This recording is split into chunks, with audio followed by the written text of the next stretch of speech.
गुरुं भजति श्रीकृष्णः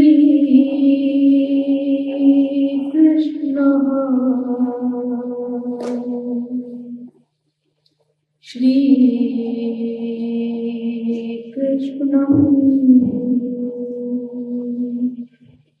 भजते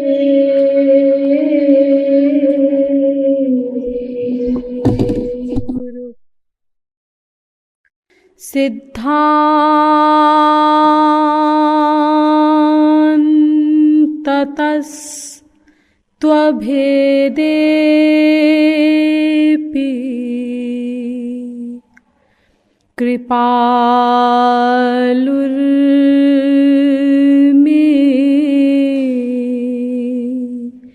गुरुर्महान्।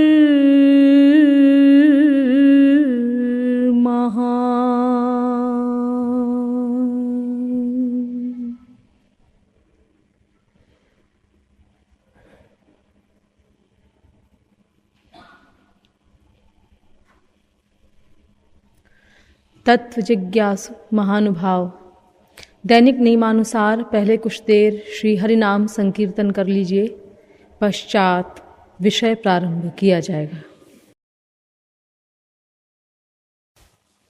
भजो गिरिधर गोविंद गोपाला,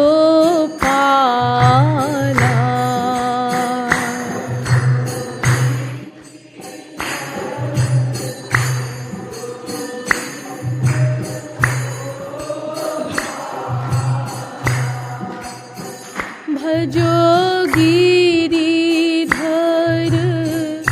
गोविंद गोपाला,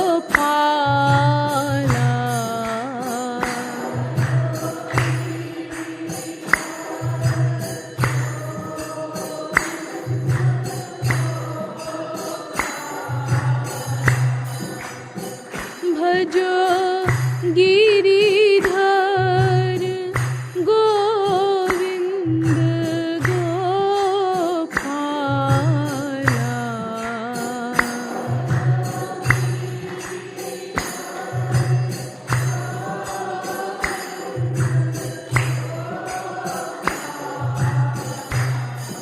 भजो गिरिधर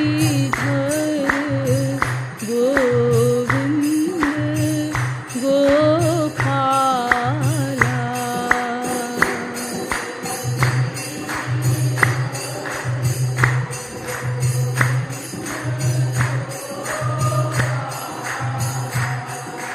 बोलिए वृंदावन बिहारी लाल की, श्रीमद सद्गुरु सरकार की।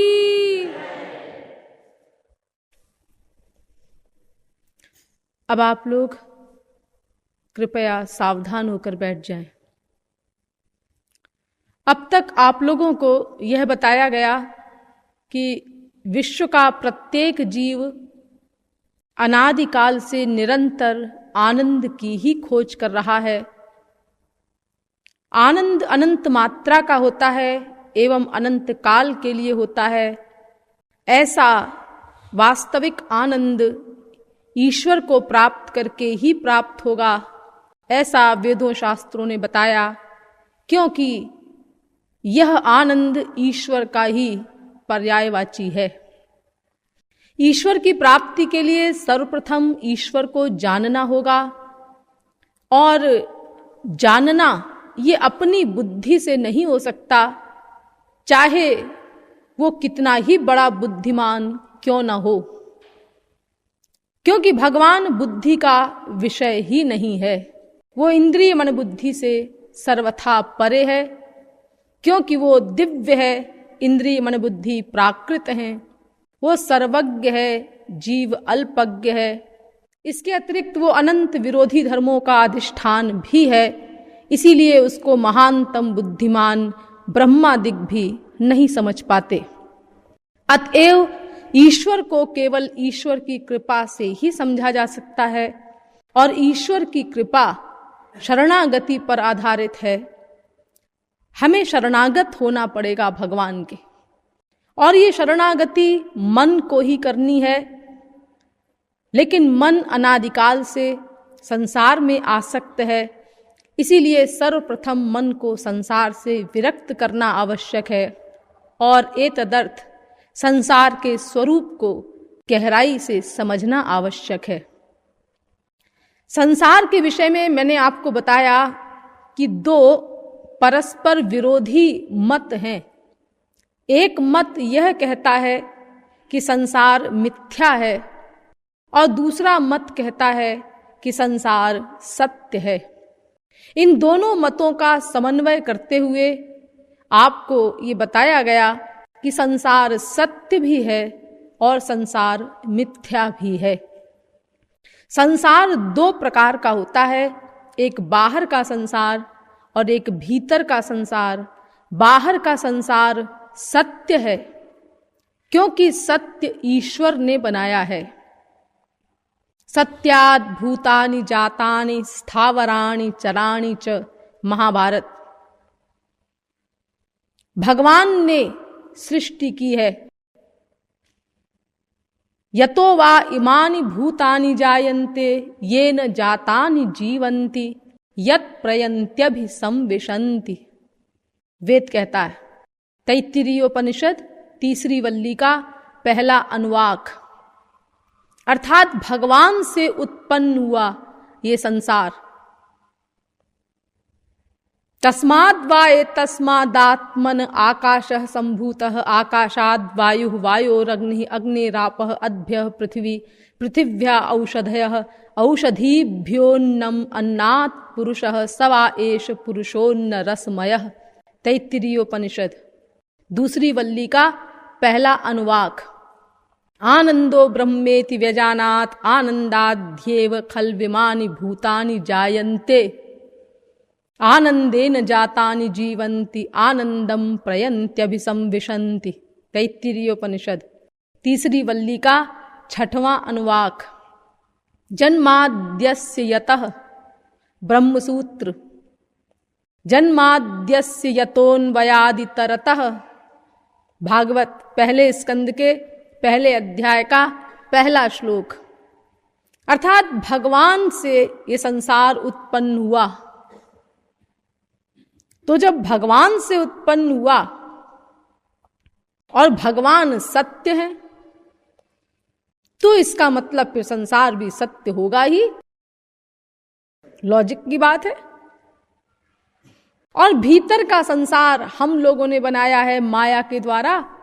हमारे ऊपर माया हावी है, अतएव ये भीतर का संसार मिथ्या है। इसीलिए मैंने आपको बताया था कि इस भीतर के संसार को अगर कोई समाप्त कर दे तो बाहर का संसार उसकी कोई हानि नहीं कर सकता, लेकिन अगर कोई बाहर के संसार को समाप्त कर दे तो भीतर का संसार बना रहेगा, अतएव खतरा बना रहेगा। इसीलिए हमें इन दोनों संसारों को समझना है, क्योंकि भीतर का संसार बाहर के संसार से संबंध रखता है कि उसके संपर्क से बढ़ जाया करता है, बलवान हो जाता है भीतर का संसार बाहर के संसार की उपस्थिति में। इसीलिए इसको कम खतरनाक मत समझो बाहर के संसार को। जब तक भीतर का संसार नष्ट न हो जाए, बाहर के संसार से भी बहुत सावधान रहना होगा। इसीलिए इन दोनों को समझना है हमको। पहले इन दोनों की उत्पत्ति समझिए। इन दोनों संसारों की जननी एक है, माया। इस माया के विषय में वेद शास्त्र कहते हैं, अजामेकाम लोहित शुक्ल कृष्णाम बहवीह प्रजाः सृजमानां सरूपाः अजो ह्येको जुषमाणो नुषेते जहात्येनां भुक्त भोगामजोन्यः। श्वेताश्वतरोपनिषद 4थे अध्याय का 5वां मंत्र। संयुक्तमेतत् क्षरमक्षरञ्च व्यक्ता व्यक्तं भरते विश्वमीशः अनीशश्चात्मा बध्यते भोक्तृभावाच् ज्ञात्वा देवं मुच्यते सर्वपाशैः। श्वेताश्वतरोपनिषद पहले अध्याय का 8वां मंत्र। क्षरं प्रधानममृताक्षरं हरः क्षरात्मा न विशते देव एकः तस्याभिध्यानात् योजनात् तत्वभावात् भूयश्चान्ते विश्वमाया निवृत्तिः। श्वेताश्वतरोपनिषद पहले अध्याय का 10वां मंत्र। ज्ञाज्ञौ द्वावजा विशनीशा वजा ह्येका भोक्तृभोग्यार्थ युक्ता अनन्तश्चात्मा विश्वरूपो ह्यकर्ता त्रयं यदा विन्दते ब्रह्ममेतत्। श्वेताश्वतरोपनिषद पहले अध्याय का 9वां मंत्र। अस्मान् मायी सृजते विश्वमेतत् तस्मिंश्चान्यो मायया सन्निरुद्धः। श्वेताश्वतरोपनिषद चौथे अध्याय का 9वां मंत्र। मायां तु प्रकृतिं विद्यान् मायिनं तु महेश्वरं तस्यावयवभूतैस्तु व्याप्तं सर्वमिदं जगत्। श्वेताश्वतरोपनिषद पहले चौथे अध्याय का 10वां मंत्र। परास्य शक्तिर्विविधैव श्रूयते स्वाभाविकी ज्ञानबलक्रिया च। श्वेताश्वतरोपनिषद 6वें अध्याय का 8वां मंत्र। और सब ग्रंथों में ये मैंने आपको वेद मंत्र बताए, यानी ये सब मंत्र कह रहे हैं कि माया नाम की एक शक्ति है और वो हमारे भीतर हम पर हावी है और उस माया ने ये संसार बनाया है। भागवत वगैरह सब ग्रंथों में कहा गया ये माया शक्ति है। जैसे यत्र येन यतो यस्य यस्मै यत् यत् यथा यदा स्यादिदं भगवान् साक्षात् प्रधान पुरुषेश्वरः। भागवत सेयं भगवतो माया यन्नयेन विरुध्यते ईश्वरस्य विमुक्तस्य कार्पण्यमुत बंधनम। भागवत तीसरे स्कंद के 7वें अध्याय का 9वां श्लोक। दृष्टः किं नो दृग्भिरसद्ग्रहैस्त्वं प्रत्यग्द्रष्टा दृश्यते येन दृश्यम् माया ह्येषा भवदीया हि भूमन् यस्त्वं षष्ठः पंचभिर्भासि भूतैः। भागवत प्रधान पुरुषेश्वरात्। भागवत तीसरे स्कंद के 25वें अध्याय का 41वां श्लोक।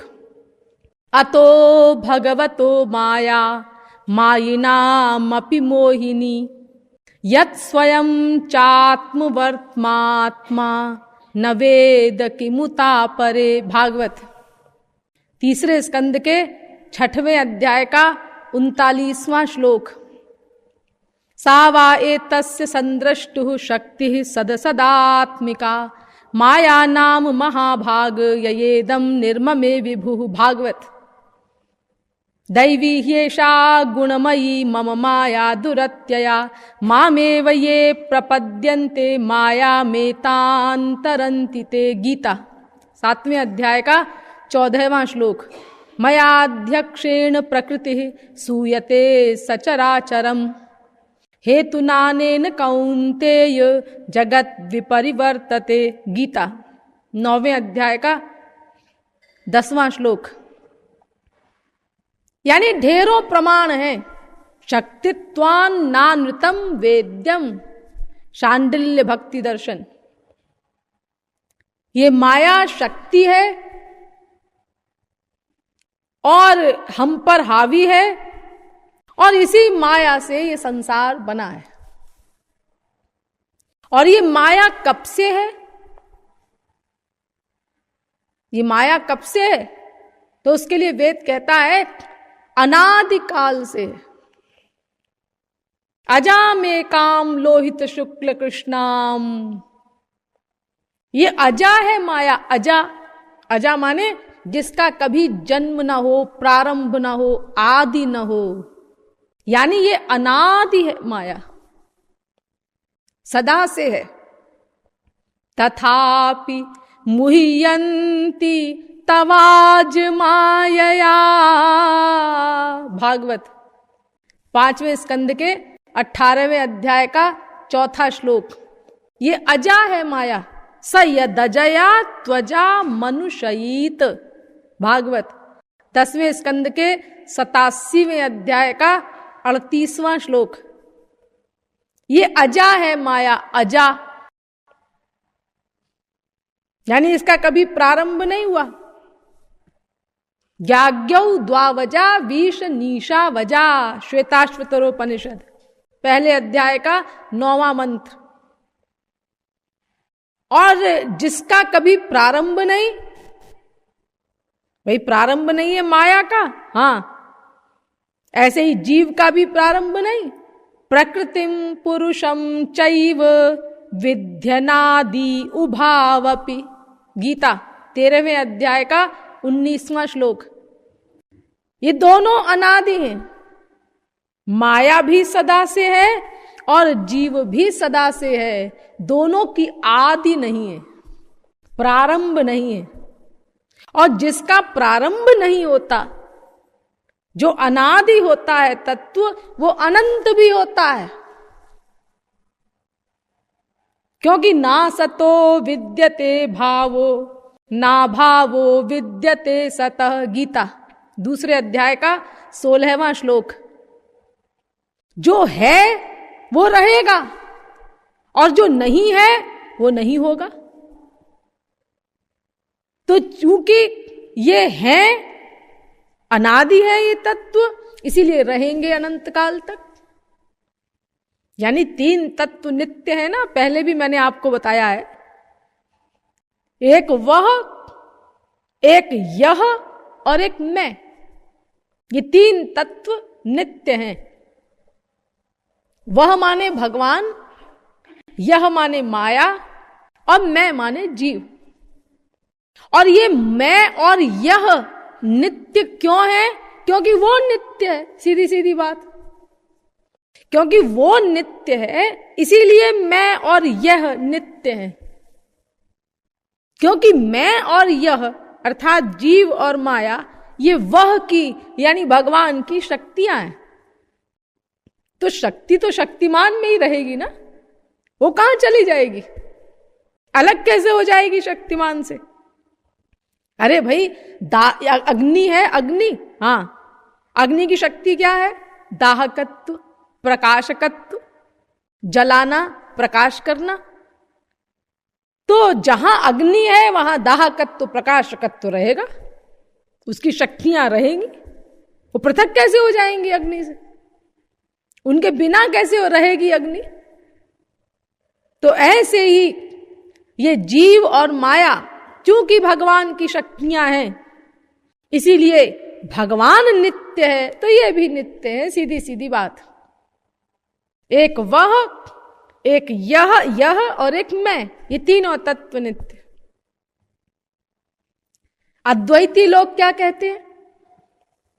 वे कहते हैं कि नहीं भाई, शक्ति वक्ति नहीं,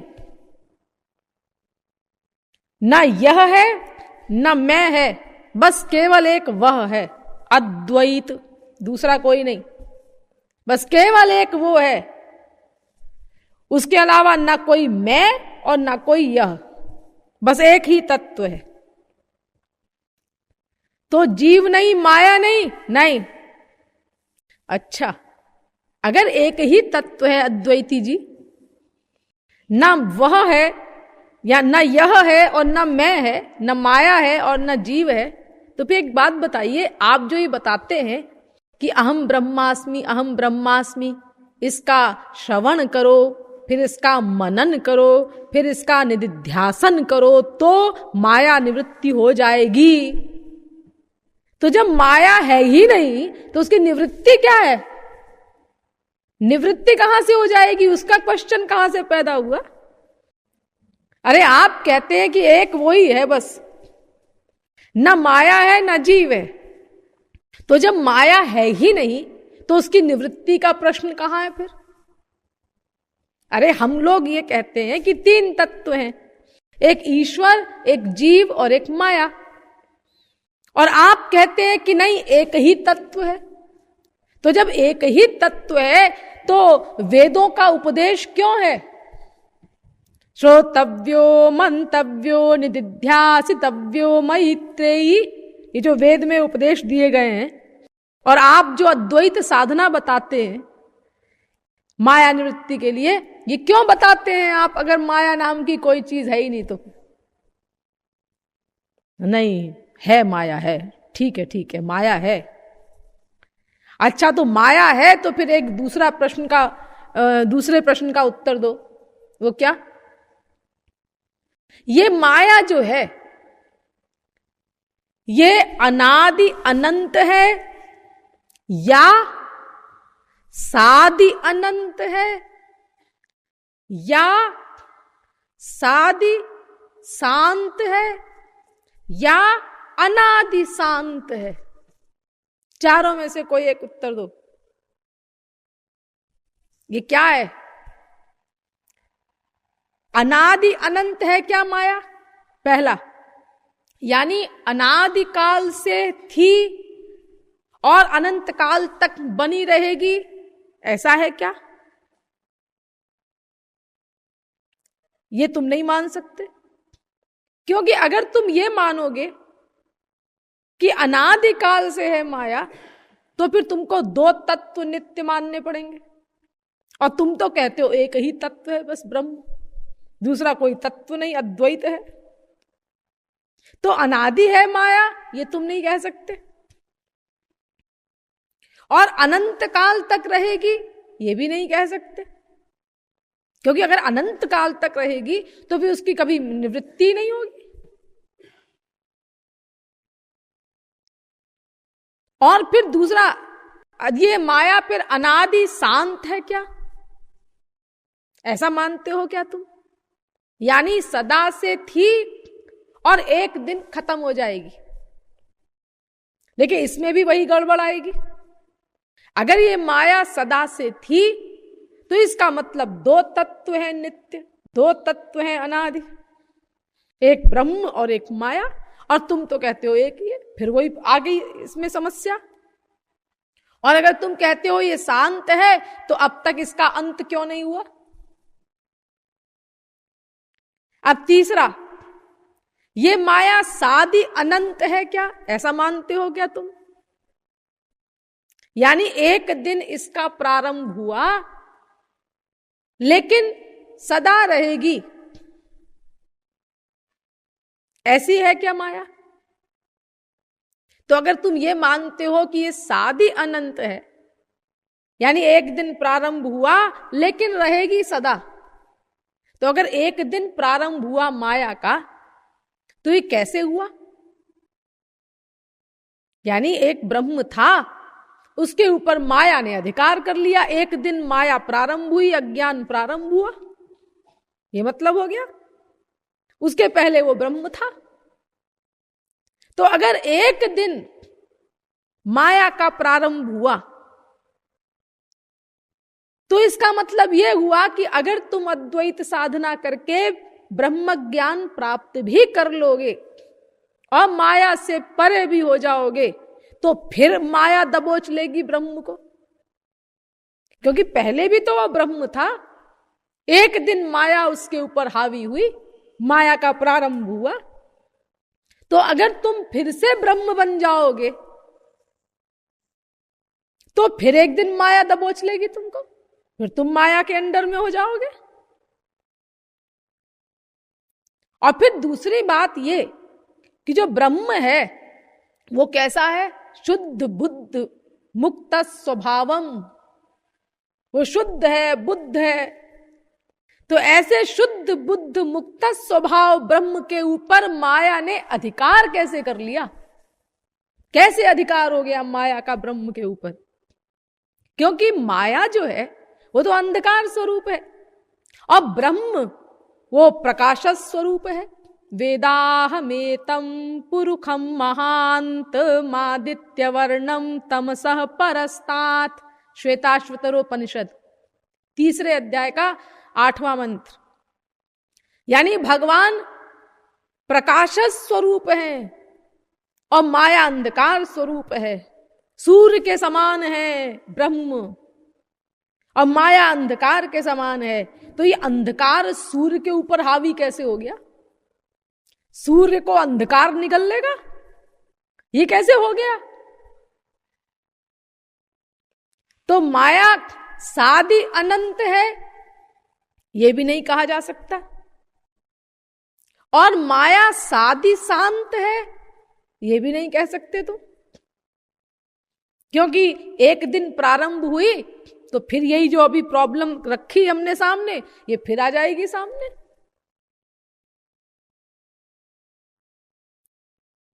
हाँ, तो इसीलिए ये माया फिर क्या है?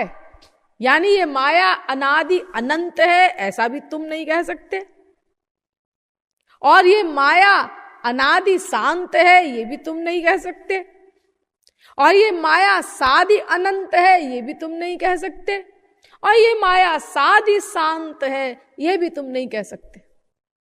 तो ये माया क्या है? चुप। अच्छा चलो, माया का जो रूप है असली संसार, उसके बारे में बात करते हैं।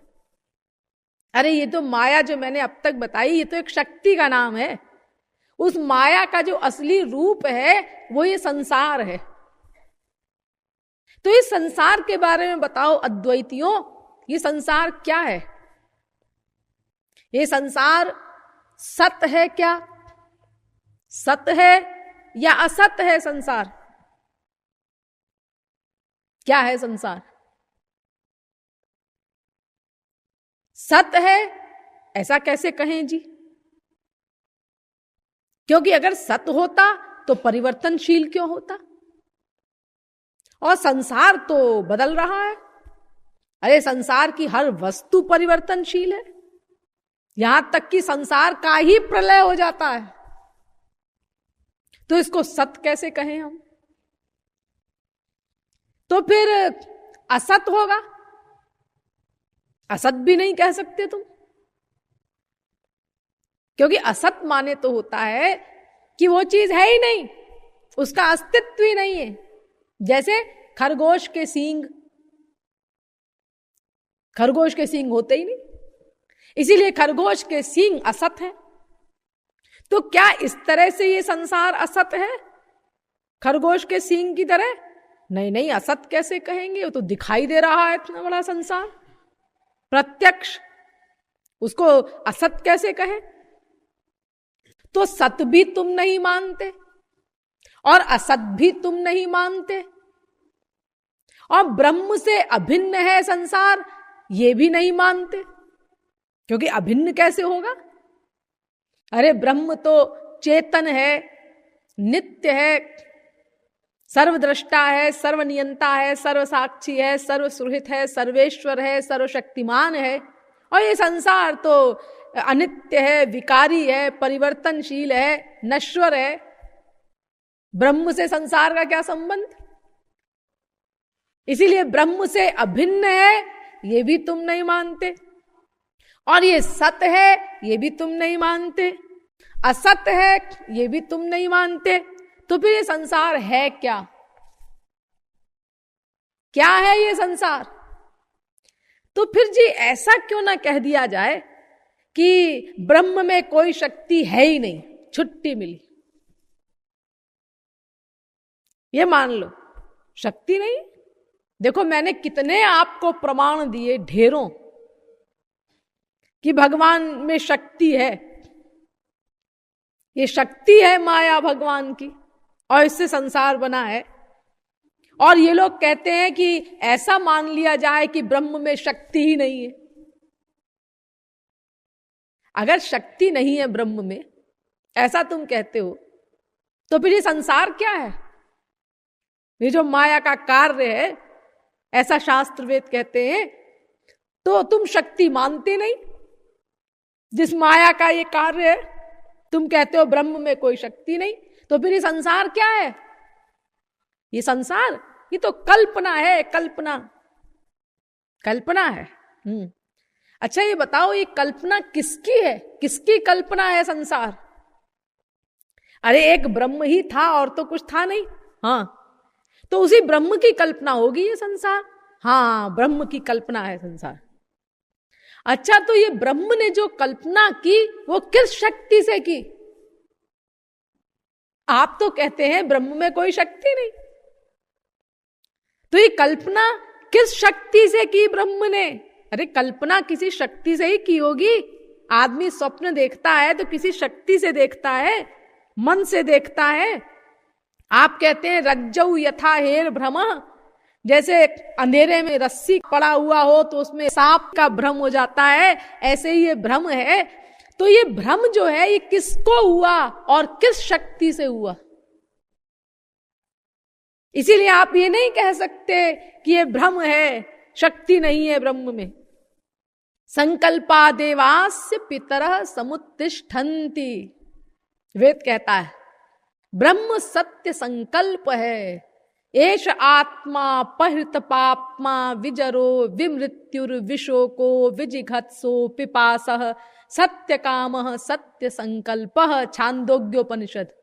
सत्य संकल्प है भगवान, और उस सत्य संकल्प की शक्ति से उसने ये संसार बनाया, उसके संकल्प से सृष्टि हुई है। तदैक्षत स ईक्षत स ऐक्षत स ईक्षान चक्रे, ये सब वेद मंत्र हैं। ईक्षतेर ना शब्दम, ब्रह्मसूत्र भी कहता है। यानी भगवान ने संकल्प किया। वेद भी कह रहा है, वेदांत भी कह रहा है, ईक्षतेर ना शब्दम, यानी भगवान के संकल्प से सृष्टि हुई है। तो ये जो संकल्प किया भगवान ने, ये संकल्प कैसे किया? अगर उसके अंदर शक्ति नहीं थी तो कैसे संकल्प कर लिया ब्रह्म ने? वो जी ऐसा है कि वो जब सृष्टि करने की इच्छा हुई ना, हाँ, तो संकल्प करने की शक्ति आ गई। ध्यान दीजिए, वो कहते हैं भाई ऐसा है कि जब वो सृष्टि करने की इच्छा हुई ब्रह्म को, तो संकल्प करने की शक्ति आ गई उस समय। अच्छा, सृष्टि करने की जब इच्छा हुई, हाँ, तो ये इच्छा कैसे हो गई ब्रह्म को बिना शक्ति के? अरे आप कहते हैं ब्रह्म में कोई शक्ति नहीं, तो बिना शक्ति के इच्छा कैसे होगी? आप तो कहते हैं ब्रह्म के पास ना इंद्रियां हैं, ना मन है, ना बुद्धि है, कुछ नहीं है, ना कोई शक्ति फक्ति, ना कोई क्रिया व्रिया। तो ये इच्छा कैसे पैदा हुई बिना शक्ति वाले ब्रह्म में? हाँ, तो देखो, आप ये कहते हैं कि ये ब्रह्म जो है इसमें संकल्प से सृष्टि हुई। हम जो कहते हैं कि सृष्टि ब्रह्म ने अपने संकल्प से की, ये भी आप नहीं मानते, क्योंकि आप शक्ति नहीं मानना चाहते ब्रह्म में। इसीलिए संकल्प शक्ति से भगवान ने ये सृष्टि की, आप ये भी नहीं मानते। हाँ, और ये संसार भ्रम है ऐसा आप कह नहीं सकते, कल्पना है ऐसा आप कह नहीं सकते, क्योंकि जब ब्रह्म ज्ञान हो जाता है आप लोगों को, ये तमाम शुकादिक, व्यासादिक, जनकादिक, शंकराचार्यादिक, सब इन्होंने जब ब्रह्म ज्ञान प्राप्त कर लिया, तो इनके सामने से संसार समाप्त हो गया था क्या? संसार नहीं रहा था क्या? क्या ये पृथ्वी पर नहीं चलते थे? क्या ये संसार की हवा नहीं लेते थे? क्या ये पानी नहीं पीते थे? अरे आप लोग भी भोजन करते हैं ना, ब्रह्म ज्ञान के बाद भी भोजन करना पड़ेगा आपको। पश्वादिभिश्चा विशेषात, ब्रह्म सूत्र मैंने पहले भी आपको बताया है, ये पिछले प्रवचन में। यानी जैसे पशु पक्षी के लिए भूख प्यास, भूख खाना पीना सोना सब कंपलसरी है, ऐसे ही परमहंस को भी शरीर निर्वाह के लिए भोजनादि करना पड़ेगा। इसीलिए स्वयं शंकराचार्य भी भिक्षाटन करते थे। तो ये संसार भ्रम है, तो फिर तुम क्यों खाते हो? हाँ, अरे भ्रम की निवृत्ति हो जानी चाहिए ना। जब ब्रह्म ज्ञान हो गया तो अंतःकरण की निवृत्ति हो गई, आप कहते हैं। तो जब अंतःकरण निवृत्त हो गया तो जीवन मुक्त अमलात्मा परमहंस निर्ग्रंथ मायातीत परमहंस जो है उसके लिए संसार समाप्त हो जाना चाहिए। तो मन की कल्पना है, तो फिर आप क्यों संसार का उपयोग करते हैं, संसार की वस्तुओं का? इसीलिए संसार भ्रम है, ऐसा भी आप नहीं कह सकते। तो फिर ये संसार क्या है? क्या है? क्या है? क्या बताएं? अनिर्वचनीयम।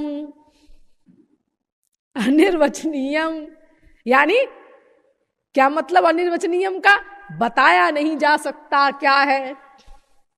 ये बढ़िया उत्तर है, बताया नहीं जा सकता क्या है। जिस चीज के लिए पूछो उसी को ये लोग कह देते हैं अनिर्वचनीयम। ब्रह्म कैसा है? अनिर्वचनीय। माया कैसी है? अनिर्वचनीय। ये तो ऐसी बात हुई कि किसी से भी कोई कुछ पूछे और उसको उत्तर ना समझ में आए तो बोल दे अनिर्वचनीयम। या जैसे कोई विद्यार्थी परीक्षा में बैठा हो और पेपर आवे, क्वेश्चन पेपर, और अपनी कॉपी में लिख के चला आए अनिर्वचनीयम, तो क्या हाल होगा? 0/100 मिलेगा।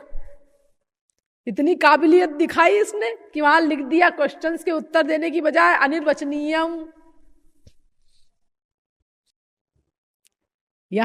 हमारे यहाँ गांव में जो शादी ब्याह होते हैं तो उसमें पंडित लोग आते हैं,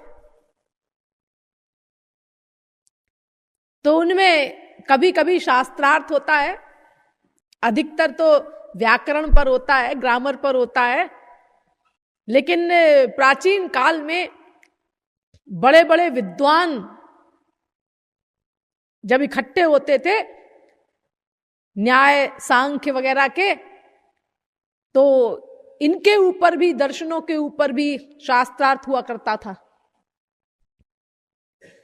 तो एक बार एक बारात आई गांव में, तो उसमें बहुत बड़े बड़े विद्वान थे। काशी से आई थी वो बारात, तो काशी के विद्वान आए थे उसमें।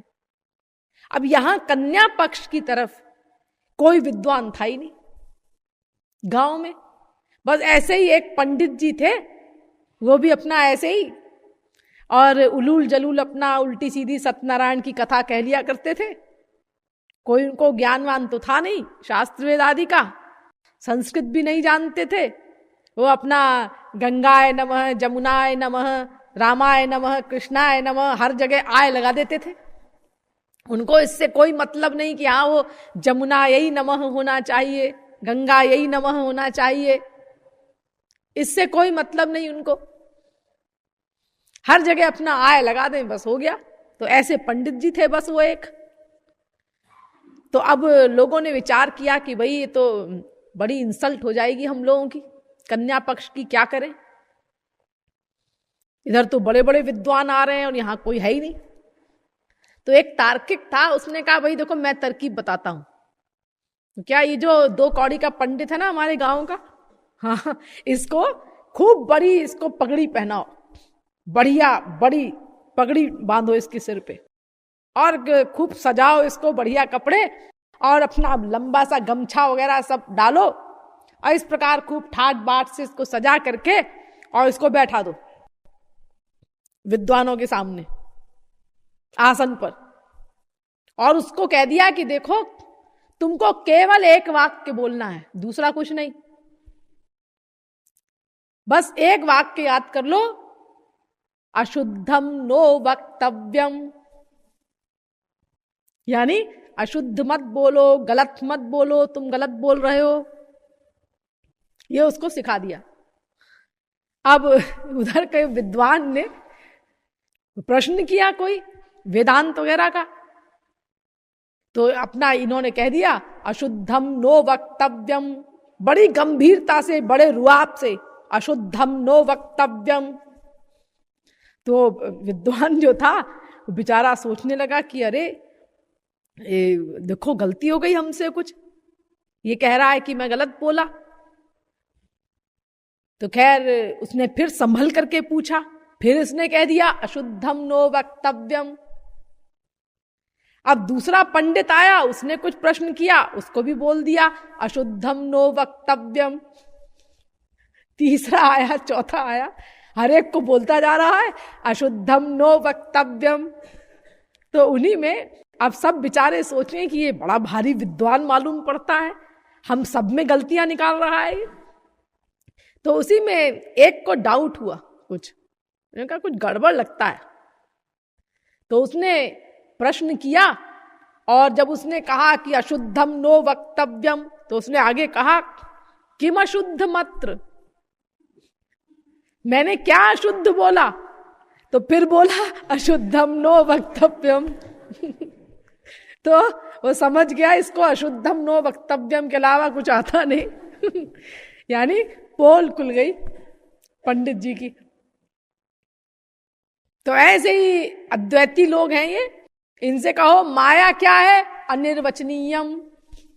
ब्रह्म क्या है? अनिर्वचनीयम। सब अनिर्वचनीयम।